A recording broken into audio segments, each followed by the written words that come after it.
And welcome back to We're the People. This is your host, Jason Preston. And today we are going to, legislative session has come to an end.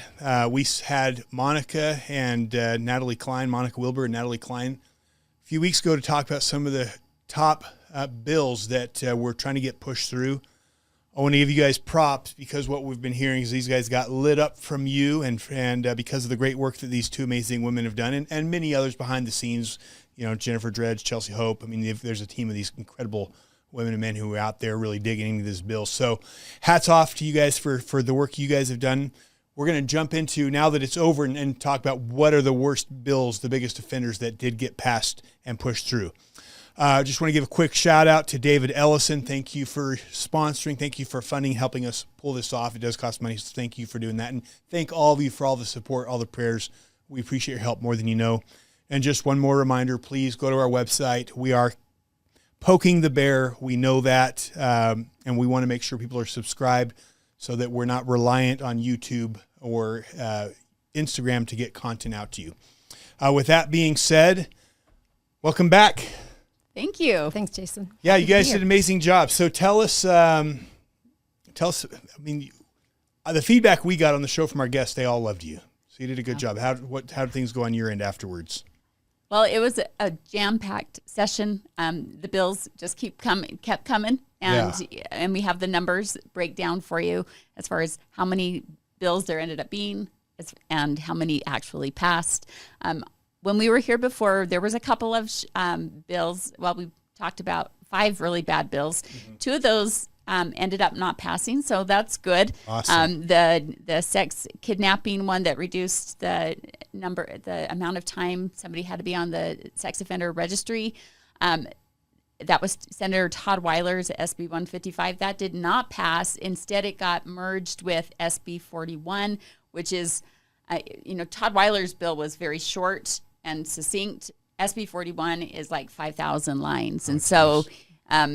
I haven't dug into that one yet, so who knows what happened there if those bad things that we mentioned are still in there. So help us understand. So, because I know people were lighting them up. I mean, lighting them up on that bill. I know that was probably, I bet they got more than anybody, and they should have. That was a horrible bill.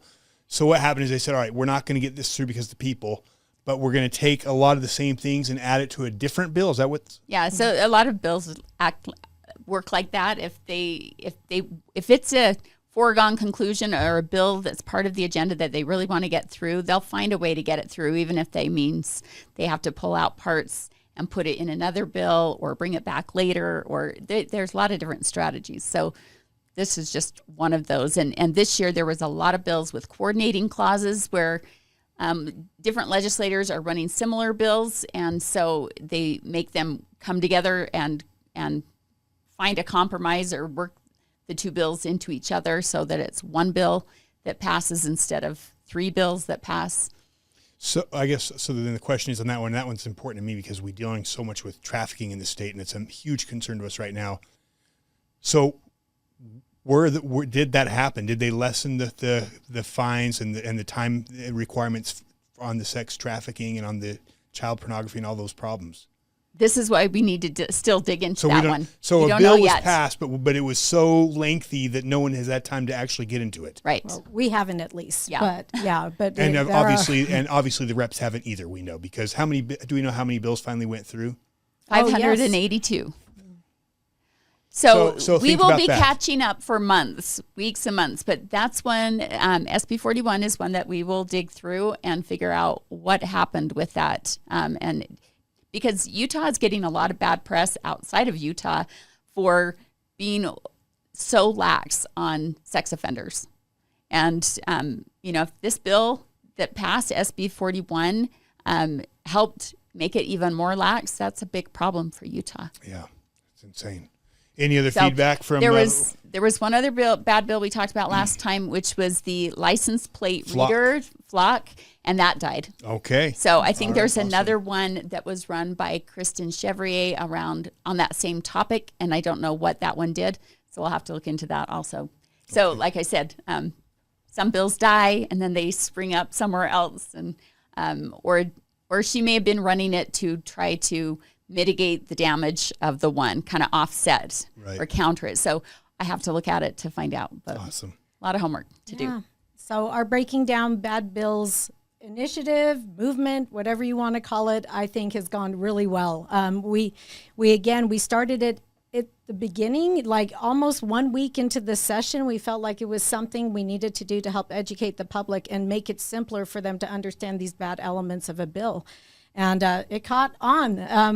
We've gotten really great feedback. It's been super. So we're excited about that. We're excited about the educational aspect of it, because at the end of the day, we're not always able to stop the bad bills, but maybe if we educate along the way, we can prevent more of these bad bills from coming along. So, Right. yeah. And that's not to say there wasn't any good bills that passed, but that hasn't been our focus, because Right. the KSL, bad bills, Deseret News, all the little talking, the simps for the establishment will do a good job doing that. But what they won't do is call out the bad, which is why we need right, we need to be especially doing this. bad bills that are promoted as good. Right. And that's what That's we're very Utah. trying to focus on, is calling out those that, have the appearance or that veneer of good and freedom loving, when really there's subversive insight within the bill. Yeah, well, you two are amazing. So now that it's over, hopefully you can breathe a little bit, because I know all you and an army of like patriots and just people who care about freedom have just been like every day at the Capitol, and we owe all of you a debt of gratitude who've been doing that. So thank you. So tell us, now that it's over, tell our listeners, what should they be concerned about? What Bills did pass. what did get through? Okay. Because we know our legislators are going to come again, like they do the most conservative, bills, the most, we're all going to pat ourselves in the back. So Right. give us the dirt. Okay, so in the season of death by 1,000 paper cuts, we saw 959 pieces of legislation proposed. 582 passed in the 45-day session. And in the last week, 378 bills passed in that week alone. Wow. You can see it right here on the screen. That's what it looks like. So it's like a trickle. We have like 2 and then 12 and then 23 by week 3. Week 4 looks like, 35, something around there. And then week 5 or 4, it's like 35. Week 5, it's 48. And then boom, between week 6 and week 7, we just go from 67 to 379. Well, Is and that there's a right? reason for that. First off, they're trying to get through as many bills as they can before they run out of time at midnight that last day. But also, they're able to get that many more through that last week because they are able to suspend the rules. They have they have a rule that allows them to suspend the rules, so that bills don't have to go through the typical process like they do the first 4 weeks of the session. They can just suspend all those rules in order to ram them through in an expedited fashion. So to our listeners who see that huge spike in the last week from 67 to 378, why is that? Should that be alarming to people? Yeah. You can't.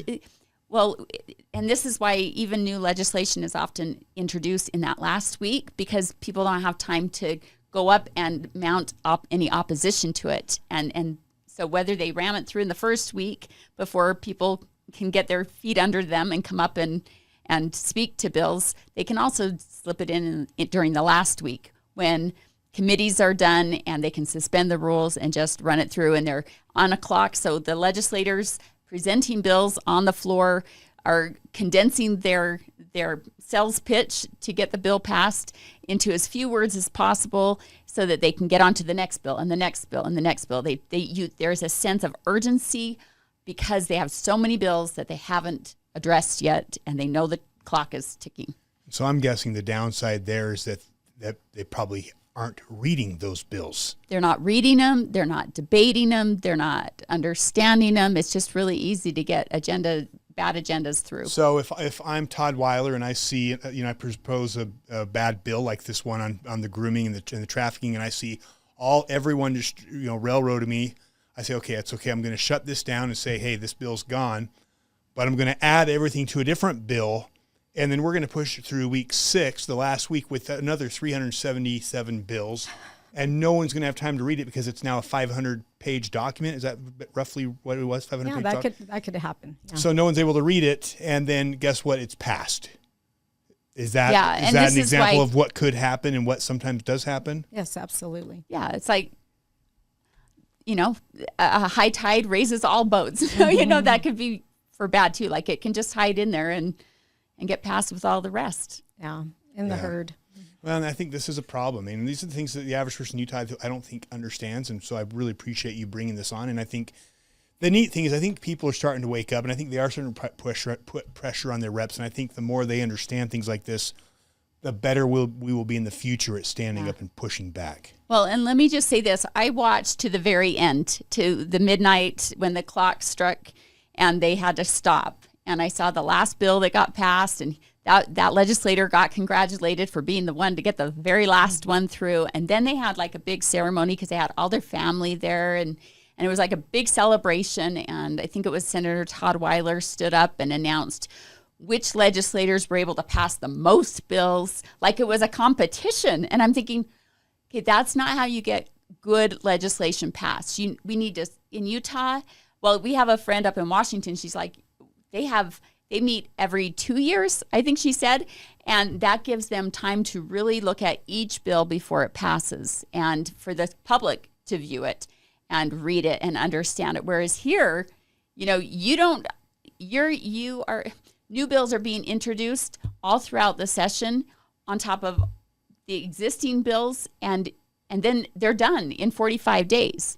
And all kinds of stuff can get through without people even knowing what's being discussed or what's being proposed. So it would be very good for Utah to slow it down, to limit the number of bills and to slow down the process instead of continuing to ramp it up like we're in a race. Yeah. I mean, we had the Speaker of the House, Mike Schultz, on, I guess it was about a little over a year ago, and he admitted even, that so many bills get pushed through, they're not reading them. Yeah. And how, and that's their one job. And so if they're not reading them and they're just listening to leadership or lobbyists, I have a problem with that. So let's go through, tell us what we're looking at here, the bad bills. All right. So last time we met, we had an array of bad bill tags. I think we might have had around 20, but as we've been going through these bad bills, we've been adding more tags to describe what we're seeing in these bills.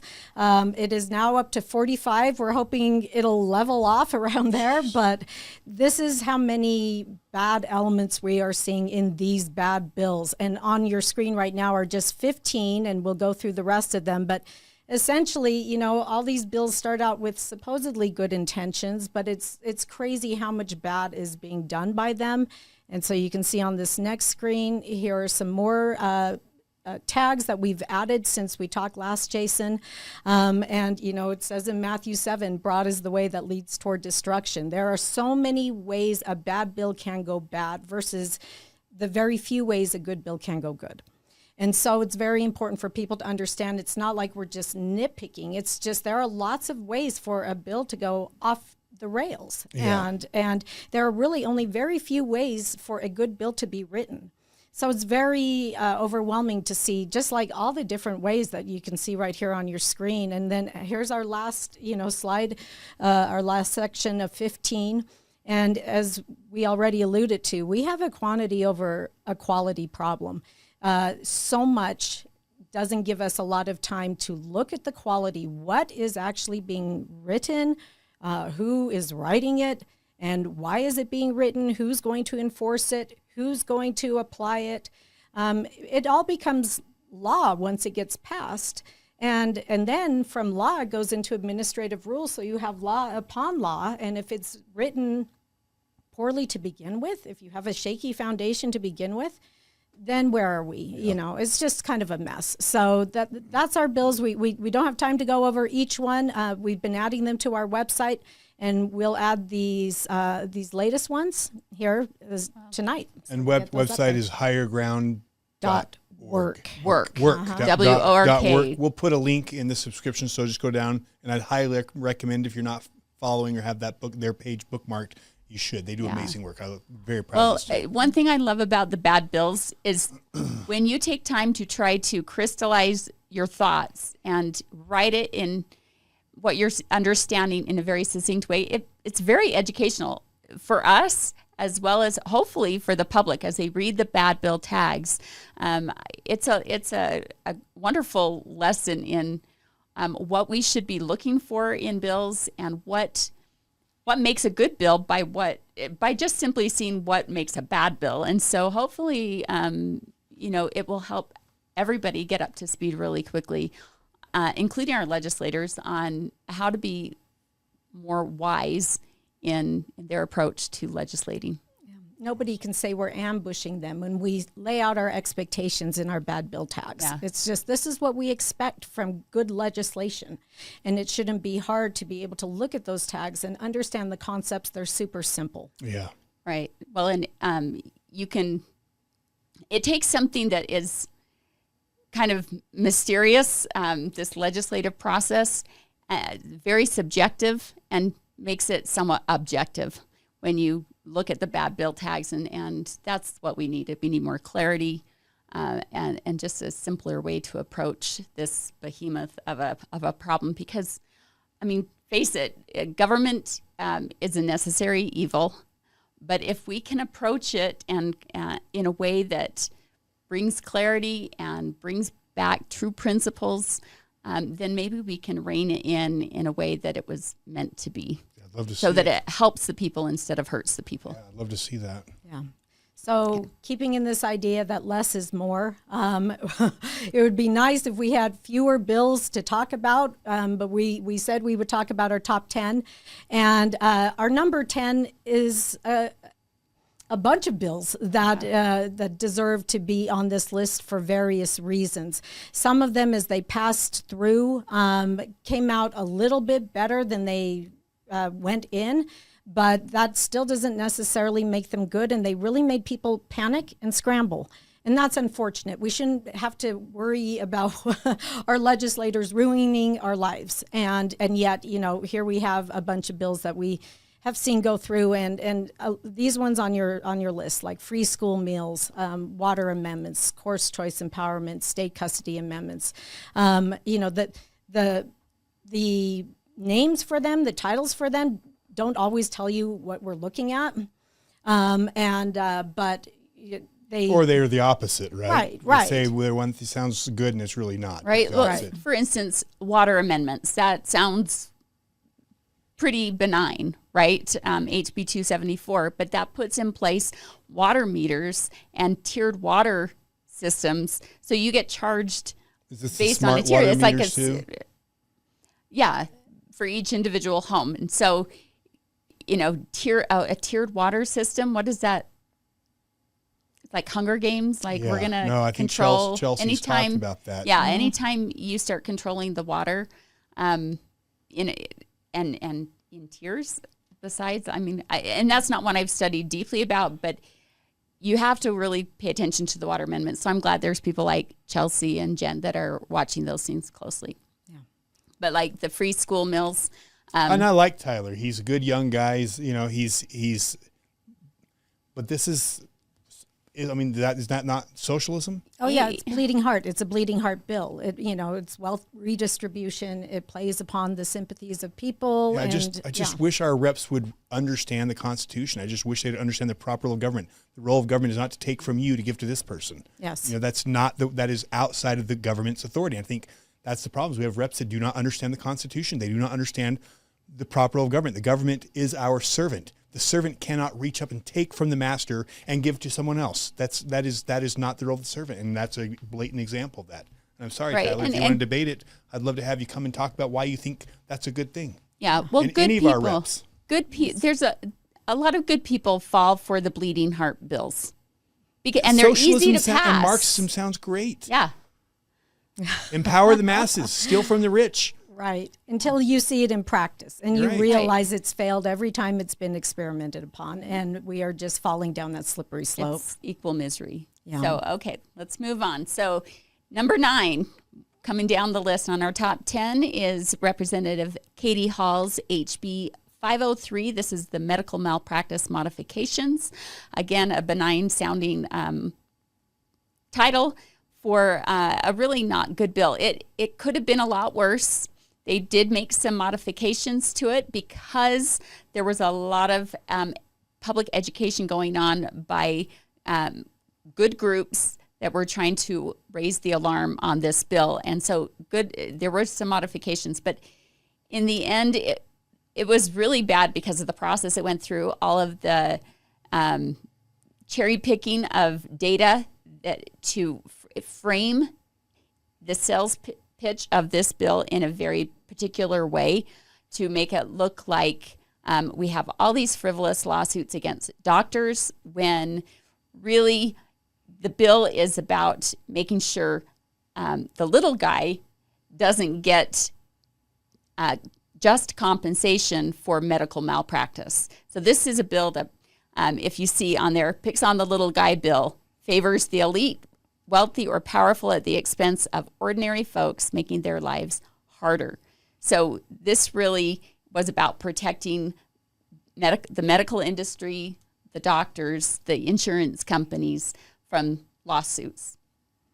Yes. So it basically tried to cap malpractice suits at $1 million, I believe, which if you understand how expensive medical care is, for instance, if you have somebody who's undergone transition surgery, and which is medical malpractice in and of itself, if you ask me.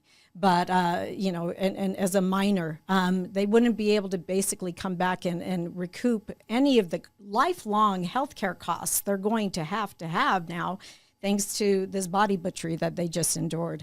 And so, if you're capping malpractice suits, well, you're just giving doctors green lights to experiment medically upon people, and that's not okay. All right.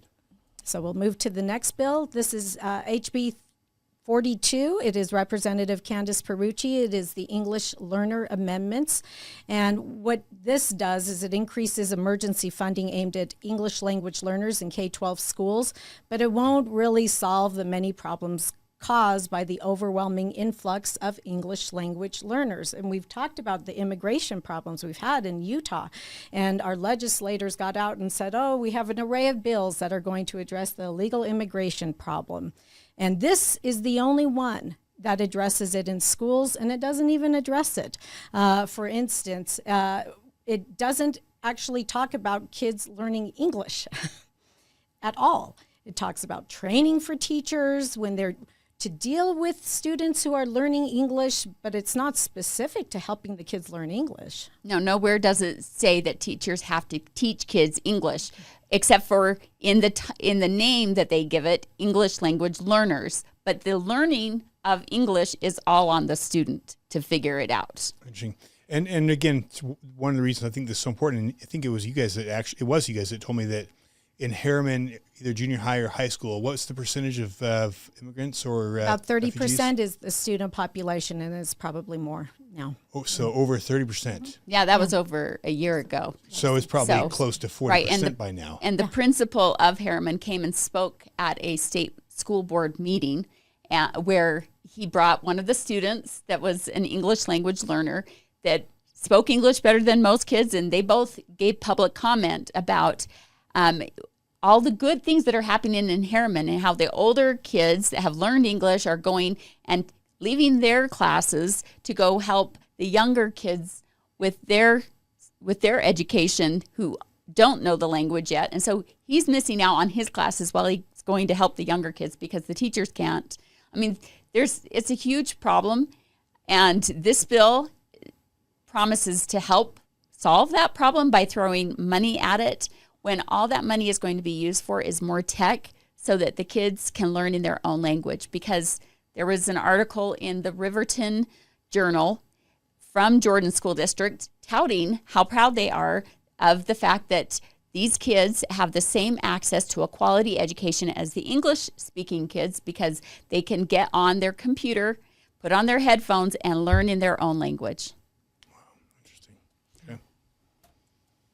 So numbers 7 and 6 are very closely tied together, and Senator Ann Milner is a sponsor or a co-sponsor on both. SB 162, which is the Talent Connect, And then we have HB 260, which was run by Representative Val Peterson, which is the first credential. So the first one, SB 162, funds partnerships between higher ed institutions and workforce industries to increase the supply of students into high demand areas. And that alters our free markets irreversibly, because now we have the state partnering with private industry. And then we have HB 260. And it requires a master plan for scaling credentialing programs for approved industry credentials in schools. And it mandates that these partnerships happen. This is the great reset of education and the economy in one blow. And we actually have one more bill that talks about this, but this is that converging of the two together. Right. And so it's interesting. On the last day of the session, I was listening, and one of the senators brought up the convergence hall that's going to be built at the Point, which is the smart city at the southern end of the Salt Lake Valley. And that convergence hall, I looked it up, and it is specific to, it's a government building that is focused on converging the three different areas of our society, which is they name as government, workforce, and education. So they like have a triangle diagram, and this is where all of them are converging. This is how they are transforming our society and they're taking away that choice from the children while touting school choice this and school choice that, while at the same time they are creating workforce pipelines, which are restricting choice in order to funnel workers into industry, which is depriving them of a quality education. All the while they're touting quality education, high quality education this, high quality education that. So this is the infrastructure that they are putting in place while everybody else is focused on these social movements which are also problematic, but they act as a distractor so people are thinking about SEL and DEI and all the wokeism, while this new Great Reset infrastructure is all being put into place. Wow. Okay. So this is a public-private partnership bill, which is fascist in nature. It is a bureaucratic bloat bill. It just grows the size of government. It's a Pandora's box bill. It unleashes transformative, irreversible change, and it's meant to be submitted to, not resisted. That's a very important aspect there. It's globalist in nature. They have these types of initiatives going on from state to state. Arkansas recently implemented a very transformative law in their education K through 12 arena. It was like 2 years ago that basically does everything that these two bills are doing and more. And then, of course, it's a stay in your lane. We really don't need government getting into this, into the private sector. We just don't, but it continues to It's do big that. in Utah. Right. Yeah, it is Well, huge. and one of the big ways they do it is in these bills, they include mandates for this first credentialing program, but they also include incentives. So it makes it more palatable to people. Industry gets incentives through grants. Higher ed gets incentives through grants. The students get incentives. They get a scholarship amount for getting their first credential while they're still in high school. So lots of incentives to drive this change. And parents are being duped into thinking this is wonderful because their child will have a guaranteed job, guaranteed success. No more wondering if my child is going to make it in this world. Okay, that's why we need you guys. That's great. All right. Number 5 is Senator Todd Weiler's SB 142. This is the App Store Accountability Act. This is one we talked about last time. Requires app stores to verify user ages to download apps. Okay, we should have put the zombie bill tag on here, bad bill tag, because this is a resurrected bill from you'll remember from last year, the social media bill that would have required digital ID for everybody in order to protect the children, right? This is always under the pretext of protecting the children. We're going to have to now submit all of our personal identifying information, or PII, to these big social media companies. Well, that passed last year. It got caught up in the courts, so they're coming back at it this year from a different angle. They're going to go after the app stores and make the app stores get everybody's personally identifiable information in order to verify age. And so, again, this is in order to keep kids from downloading apps that their parents would object to. Well, there's already parental controls that parents can engage to restrict their students, or their children. But they want to push that off on the government so that, they don't have to deal with the, Mom, you're so mean. Why won't you let me download this, right? The parents want a fall guy. The government is happy to be the fall guy in order to be able to control, because now it's not just the kids. Everybody will have to submit their age, verify their age with their personal identifying information in order to download apps. This is kicking the door open for digital ID. And take note, this is the same person, Todd Weiler. This is the guy that's pushing the legislation to reduce penalties for trafficking kids. I have a feeling this is not a concern of the kids. This is about taking the role of the parents and letting the parents hand it over to the state. And this is about grooming the people to digital ID. Right. So getting used to having state credentials. Right. So I'm upset this passed. I appreciate all of you guys that spoke up and called. Todd Weiler, we're going to talk about some of these bad reps, and he's come up a lot this year and many other years. Yeah, and they use the grassroots in order to drive it. So that could be another bill tag we could add on to this. But you have parental rights groups, or people that claim to be parental rights groups, that helped the legislators champion this across the finish line. Do you know what Envision Utah calls that? Grassroots. Certain people within the grassroots who they get grassroots movements that align with what they want. And that's a perfect example of not real organic grassroots, but the brassroots who manipulate us. Yes, we call it our AstroTurf bill, or bill tag, where it's fake grass. It's not real grassroots.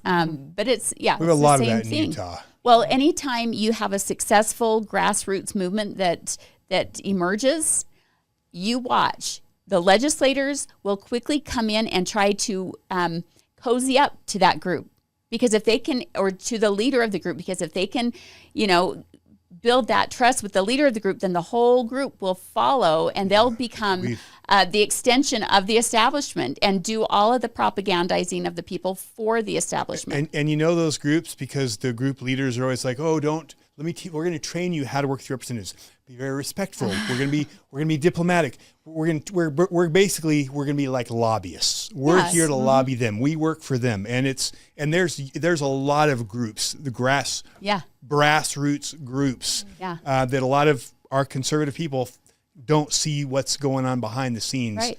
And they're just propagandizing. They're the propaganda arm for the government. They're the groups that the legislators will come meet with. The legislators will show up at their dinners and their meetings because they're buddy up with them. And the legislators will give them awards. There was a bunch of awards given this week to many of those people. Yes. Yeah. They don't tend to like us. No, they don't. But, they should be representing the people to the government instead of representing the government to the people. It's all backwards. Yes. It's a very weird relationship. Yeah.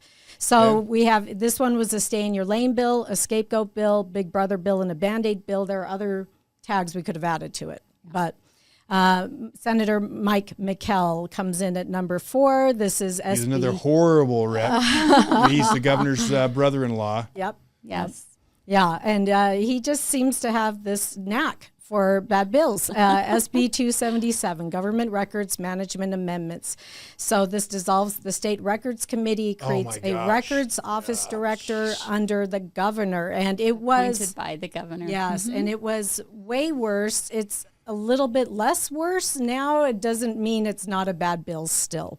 And so, and having gone through the GRAMA process time and time again, I would like to point out that this is an It's What's Missing That Matters bill. So There are other parts of GRAMA that need to be reformed more than the State Records Committee, which is the appeals side of when a GRAMA gets denied through the various GRAMA officers of the various state agencies. But nothing about that. Nothing about how when you request a state document or record that concerns you, how you can be denied, or as Natalie was, given a bill for $115,000 when she was just trying to get the records that were produced by the state board on her. So, they're So messed up. This is all about keeping. This is a government secrecy bill. Like you can see, it's about keeping the secrets of government private from the public. Yeah, this is the Hillary Clinton email bill. Yes. I mean, right? Yeah. This is you can't see what we're doing. Yeah.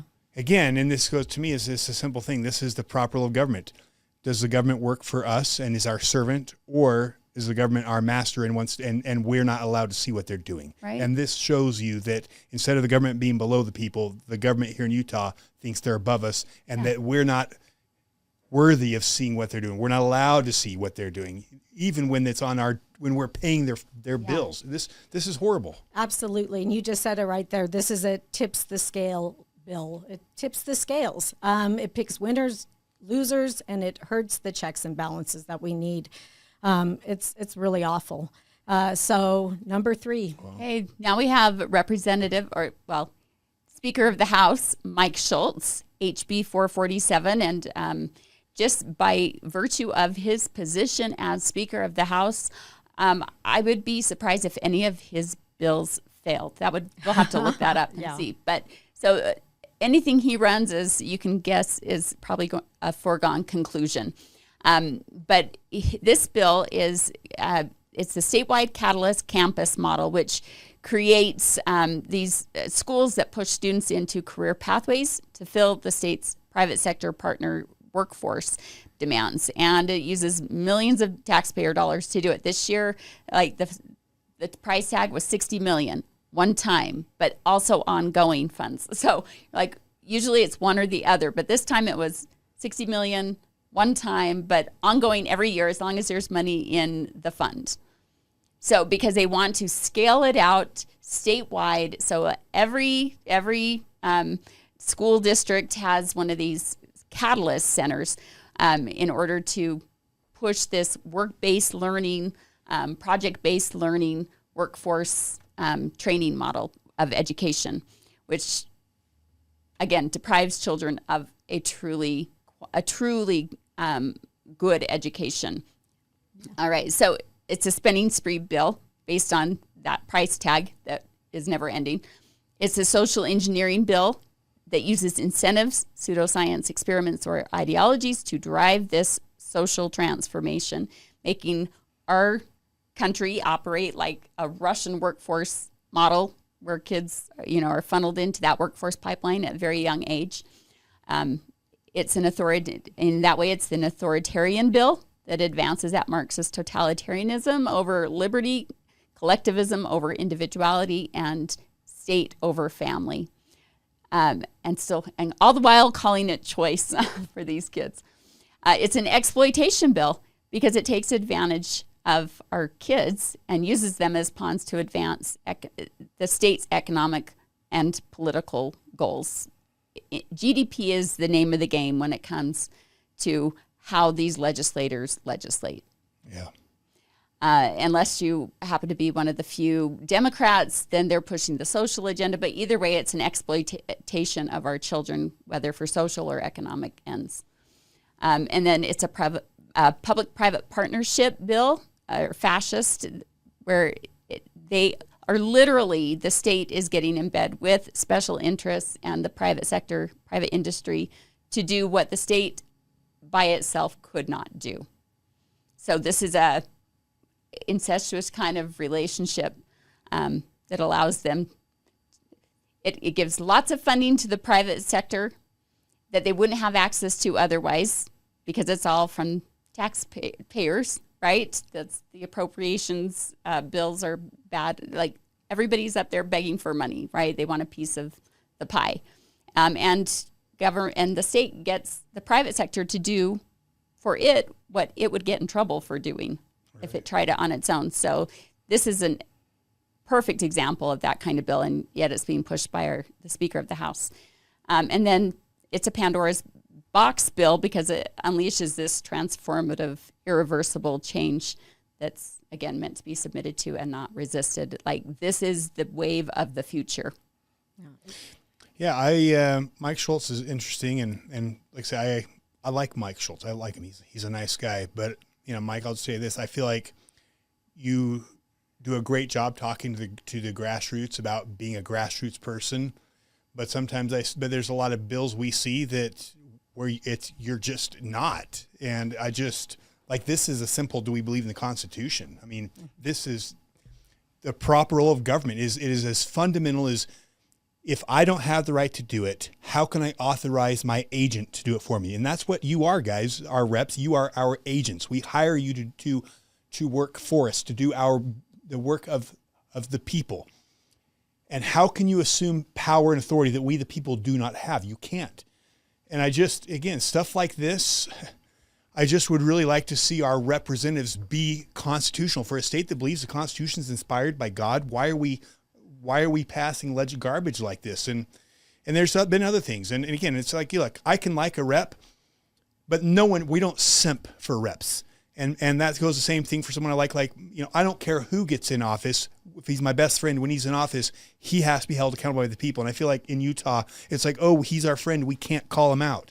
And that's baloney, because once you step into that role of public servant, your job is to be scrutinized by the people. And at any moment you step out of line with the Constitution, it's the authority, responsibility of the people to hold you accountable. And we have so many of our reps that are just not held accountable. They're patted on their back and they pass this garbage. Well, and when you consider that our schools cannot even do the basics, our kids are graduating at record levels, and almost 90%, and yet statewide, fewer than half of them can read, write, do math or science at grade level. If you go to my kids' high school, 10% of the kids can do math on grade level, and yet they're graduating almost 80% of the kids. That's insane. Yeah. So we're trying to cover up, well, in that high school, it's 80%. Yes. Yeah.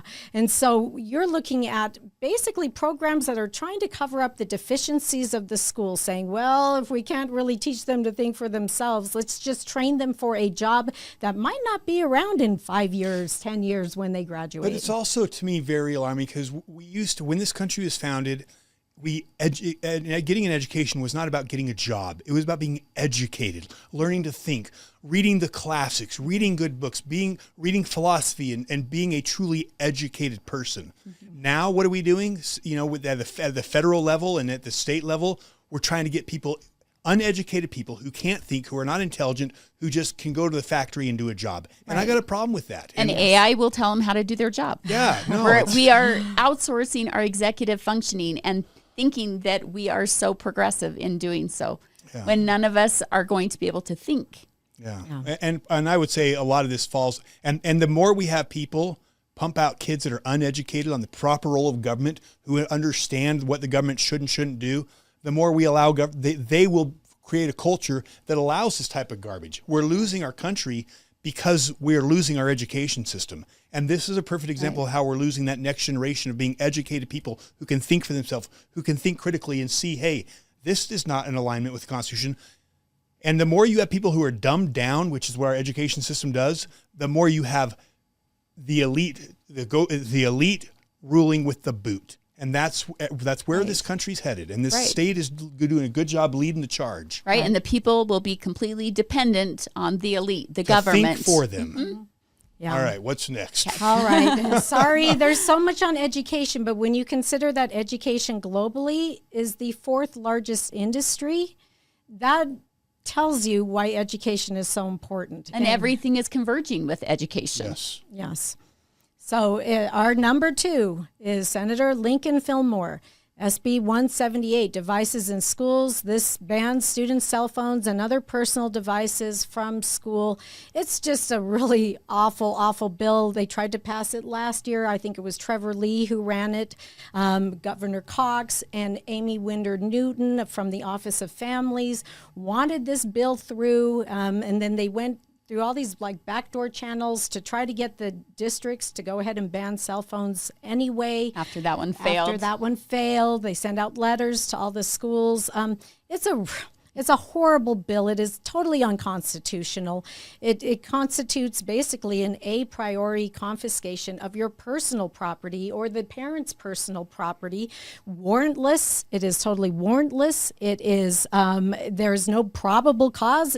A phone itself is not inherently a contraband, and yet they've turned it into contraband, making it illegal for your kid to use a phone in school unless the districts decide to make exceptions. And so there are provisions in the bill that are blank check provisions. Basically, they say, the cell phone should be banned under these circumstances, and then anything else that the districts want to say could apply. Right. And so, yeah. Or they're banned, but the schools can decide when they want to allow the student to use it. So it's like one of these weird bills. It's like, that's not what law is. Shall or shall not, or in our lingo, shall or may not is what's in our legislation. But the blank check aspect of how this law is written blows up that idea to be like, whatever you want, school. So why are we even passing a law on this if the schools can do whatever they want? It's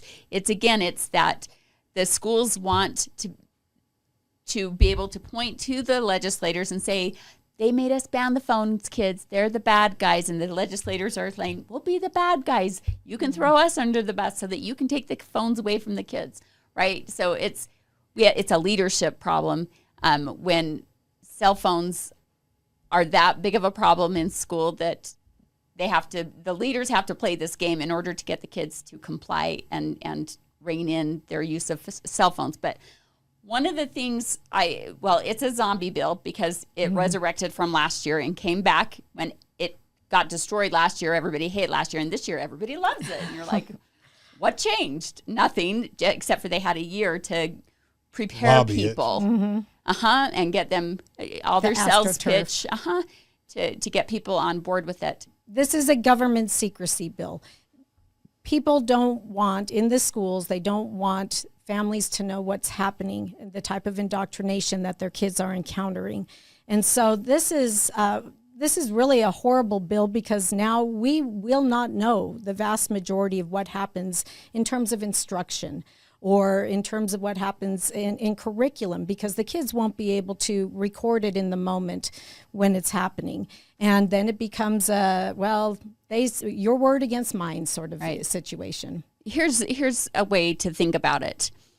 If we have Second Amendment rights to protect us, we have the right to bear arms to protect ourselves from a tyrannical government. If you think about phones or cameras in the same way as guns, you will quickly see why they want to confiscate the cameras and recording devices from the students. And yet they're not confiscating their own cameras in the classroom that are on the Chromebooks. The state is not confiscating their own. They're requiring the students to be on those devices all day, every day, monitoring them, surveilling everything they do and say and write, and all the data collection that goes on in here. So the students have no protection, and the state has all of it, all of the surveillance ability. So if you just think about cameras like guns, when they start taking cameras away from the people while installing all of their own cameras to surveil the people, we're in a really bad situation. And it's not just cell phones that can be confiscated. It can be any recording devices, and that's a problem. So, just to wrap this one, because I want to get to the last one here. My thoughts are simple. I get it. That's where parents have to decide. I get like the problem with the kids overusing the phones. Right. But how many times has Utah been on the national, news because of footage our students got of teachers doing insane things, and teachers were fired or moved from one school to another, shuffled around. And so to me, that's the thing you have to decide there. Is it worth it? Yes. How about this? Teach your kids to be responsible on their phones. That's the parents' job, not the schools. And when my kids are at school, the mine who graduated, if their teacher, again, your servant is acting out of line or pushing some garbage, I sure want proof of it. And they're taking away your ability to get that proof. So I agree. Which is super interesting when you consider these last couple of years, they've acted like they've passed laws that promise that the DEI is gone and the CRT is gone and all of these problems in the schools are gone. So now we can take your phone away and the kids can be focused on learning and engaging when none of that is gone. And all of it is coming in through the ed tech now. And so that's one way that they've been able to get the parents to kind of relax and become complacent again and think all is well in Zion and give up their the Utah way. The phone. Yeah, Right. Right. The worst bill. What do we got? Roll, right? Yeah. Okay. Number 1, without a doubt, is Representative Stephanie Grecius's HB 281 Health Curriculum Procedures and Amendments. This authorizes and expands mental health therapy and other services in schools and increases mental health personnel in schools. It is awful. It was awful when it first started. It's gone through 3 substitutes and a number of amendments. It's still bad. In fact, I would say in many ways it's almost worse because it does a better job of, I think, hiding it to the average person. But if you know what you're looking for, it's all there. I would say it's a dumpster fire bill in so many ways because, first of all, it is an omnibus bill. It conflates mental health treatment and mental health services in schools with health curriculum and sex ed curriculum. So these are things that really needed to be separated out to begin with, but they used the sex ed curriculum and the health ed curriculum amendments to basically kind of push through the mental health aspect of it because a lot of conservative groups got on board. They totally manipulated, I believe, the conservative grassroots. Well, because they added in a couple small protections into the sex ed and healthcare curriculum or health curriculum amendments. So the parents felt like, oh, it's going to protect our kids from that awful indoctrination. And then they added a parental consent element to the mental health portion of the bill. And most parents don't realize that parental consent is already a requirement in law. So just because they added it into this law also didn't change anything, but it got all the parents to get behind it as a parental rights bill in order to get all the parents behind it. And so this bill that is going to be such a nightmare for parents once it's implemented was pushed through by the conservatives, by the parental rights activists, and or those that claim to be. And you know, it's a sad thing that they didn't recognize it for what it is. And they had explicitly in there, they put a new term, in school mental health and in school mental health therapist. And they created new definitions for that, and that hadn't been in there before. And once we pointed that out and created a ruckus over that, they went in, they created a substitute where they took those out to make it look like, oh, see, we fixed the problem.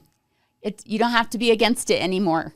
But the language that they put in there does not exclude that, does not prohibit it. So without an explicit prohibition, all of it's still allowed. It's just whitewashed now, so it doesn't call it out explicitly, but it's still allowed.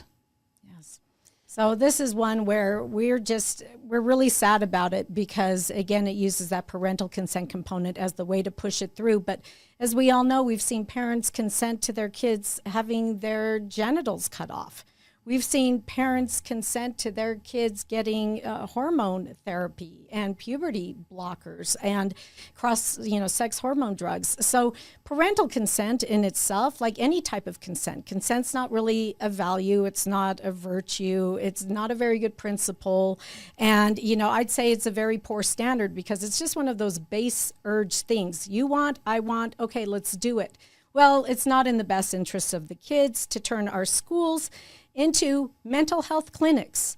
And that's what we're doing again. This is not the proper role of schools at all. Right. Okay, tell us why, because Chelsea the mental health issue is is huge to her. There's a lot of, you're not the only ones who are very concerned about the push towards like the school becoming a mental health center. Right. So they're school-based school-based health centers is the global and national agenda. From the CDC, it's part of the whole school, whole child, whole community model, the WISC model. Coming out of the United Nations. Yes, it's all the global organizations that are pushing for this.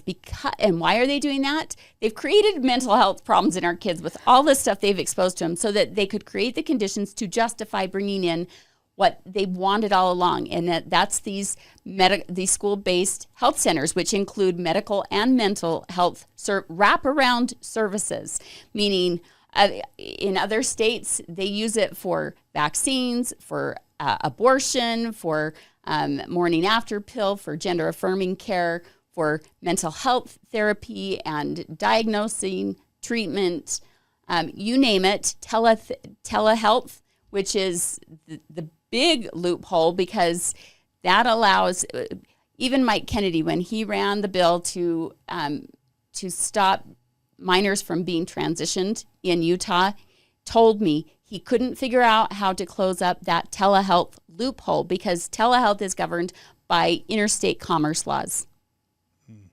And so if the school allows telehealth, that means they're giving kids access to providers, mental and medical health providers outside of Utah that are governed by laws, either federal laws or laws from their own state, because this is the big switch. It used to be that wherever the patient was, that, the laws of where the patient lived governed the care they received in that state. And now the care that the child receives is governed by laws outside of Utah. So Utah can't stop the transitioning of minors if it allows our minors to have access to providers outside of Utah. Does that make sense? Yeah. And in Washington, the state of Washington, they have what they call the SHIELD law that gives providers of mental health and medical health services access to children in other states, and to the point where it gives them access to these students to bring them to Washington in host homes, where they can then receive these services without their parents ever knowing. And not even knowing that their child is gone out of the state to receive these services. So it's a huge problem. And in this bill, 281, it allows for the telehealth for mental health, where before they had telehealth, but it was only for basic school nursing functions, right? For colds or, the little things that they have always done. But this opens it up to mental health. And IHC is in on this. They've been trying for the last couple of years to open up that door. So, it's a big problem. Well, I want to thank you guys. And on this one, I'll just say two things. One is two things. One is we are seeing, again, this is what they did in the Soviet Union. This is what they've done in Russia. Every communist state, it is take more and more power and authority from the parent and more to the state, which is the school. And the other thing is that I've become very concerned about is we've been interviewing survivor after survivor after survivor, is this very common theme that when they try to speak up and they go to these therapists, how many therapists actually become predators? There. And so, I think we're just such a trusting, we are a state that creates a culture of sheep, and wolves prey on sheep. And we cannot be just trusting blind sheep, trusting that all government is good and all authority is in our best interest. That's wrong. It's always been wrong. That's why we have the Constitution. So anything else you wanted to share before we wrap up? Yeah, if we could just quickly. We saw some bad bills come through this year, and we expect they will be revived next year now that they know how to overcome objections. And here are a few on your screen. We have HB 247, swim safety and lifeguarding in schools. This one is like DEI for swimming, and lifeguarding is the weirdest bill on the planet, but that's Representative Melissa Ballard's, Senator Kirk Cullimore. This awful one, the Beehive Development Agency. Yes. That got shut down? It got sent got back shut to down. Good job. But it's going to come back. It's almost a guarantee. Well, we'll be ready. Right. Well, hopefully. And that one's the Land Use and Development Amendments. And then we saw Andrew Stoddard's HB 399 that went through a number of iterations. School absentee amendments.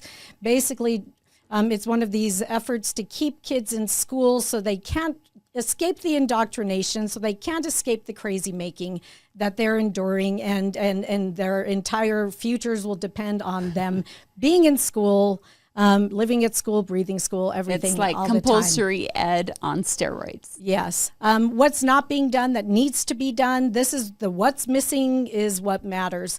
And we really need to just, instead of trying to layer onto bad foundations, these really like false foundations, we need to start repealing bad code in so many areas. Like the gender identity thing should not be a thing anymore. It should be a out of here thing. And yet we have so many pieces of code that still reference gender identity as if it were, as if it were biological fact instead of psychological fiction. That needs to leave. And then we have to repeal lots of bad code. We have it made it into our state laws over time. And it is just putting into pieces that 21st century economic, social transformation of our society and our state. We need to clean house. I love it. Okay. Last question. This one weren't prepared for. Off the cuff. We try to focus on our backyard, but we always focus on the well-known bad actors. So give me your top 5 or who are the worst offenders in your mind? All right, off the cuff, who's the worst offenders? Well, in education, I got a list I can meaning run ones down. that we know. Yeah. So this they know year, what they're doing. who are the worst offenders that stick out to you? So that people say next time when it's time to vote, people are like, oh yeah, I remember that guy or that gal. Who are some of the worst offenders in your opinion? Well, I would say Senator Ann Milner is like, as far as offending code in the education area. Just throw their names. Yeah. Ann Milner. Who else? Senator Kirk Cullimore. Senator Lincoln Fillmore. Senator Todd Weiler. It's a bunch of but we have more. Carrie Ann Lisenby has some bad bills. Melissa Ballard. I mean, there's a lot. Dan McKay. Dan McKay. How did we even forget? I mean, you Mike name it. McKell. It's like a who's who. Like, how long do you have? You start going down, and it's a pretty long list of offenders. I mean, that's the thing. There's a lot of offenders. And you know what's sad is how many.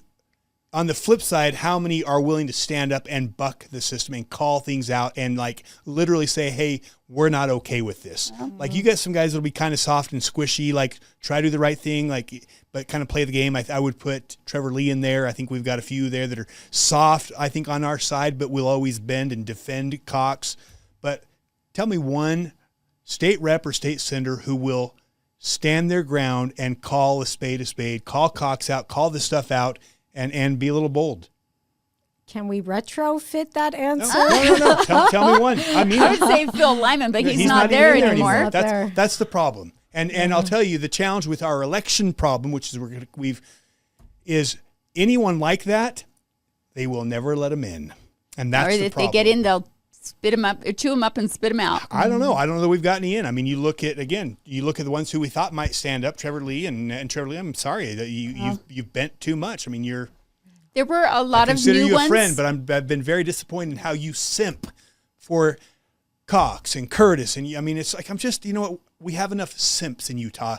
We need warriors. That go after the grassroots, the true conservative grassroots, and just dogpile on them and treat them so badly. I mean, I think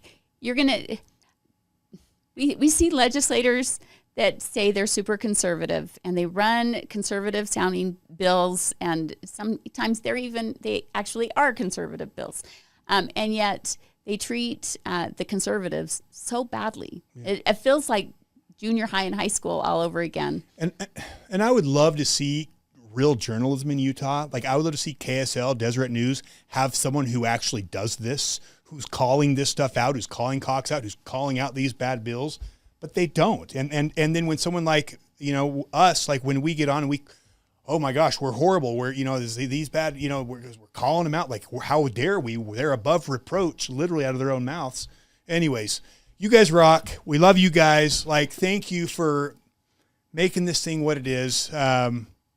We do have incredible people here, not reps, not politicians, incredible people. And that's my confidence in is the grit people. I mean, we have so many of them, and keep talking to your neighbors, keep sharing what's going on, keep sharing the bad bills, keep waking people up, because I'll tell you what, we are winning the war. And I will tell you, we have reps that are scared. We have a governor who's trying to change his brand. You've got the KSA, you got the mainstream media here. If you start to pay attention, they're starting to play the game like, no, we're tough. They're starting because they know the people are waking up to the garbage. So that's you guys. So thank you guys for doing it, and we'll see you next time.